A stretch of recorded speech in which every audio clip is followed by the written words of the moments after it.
أعوذ بالله من الشيطان الرجيم. بسم الله الرحمن الرحيم. سبحان الذي أسرى بعبده ليلا من المسجد الحرام إلى المسجد الأقصى الذي باركنا حوله لنريه من آياتنا إنه هو السميع البصير. وآتينا موسى الكتاب وجعلناه هدى لبني إسرائيل ألا تتخذوا من دوني وكيلا ذرية من حملنا مع نوح إنه كان عبدا شكورا.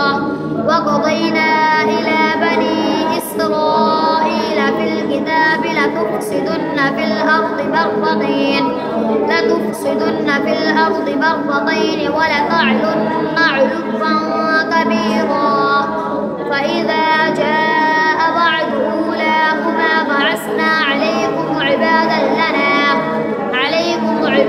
لنا أولي بأس شديد فجاسوا خلال الديار وكان وعدا مفعولا.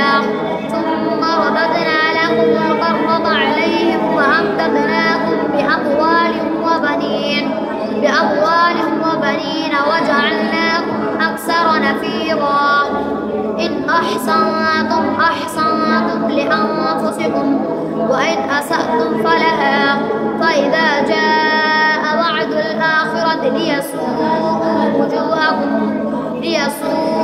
وجوهكم وليدخلوا المسجد كما دخلوه أول مرة وليتبروا ما علوا تتبيرا. عسى ربكم أن يرحمكم وإن عدتم عدنا وجعلنا جهنم للكافرين حسيرا. إن هذا القرآن يهدي للتي هي أقوم ويبشر المؤمنين الذين يعملون الصالحات أن لهم أجرا كبيرا وأن الذين لا يؤمنون بالآخرة أعتدنا لهم عذابا أليما.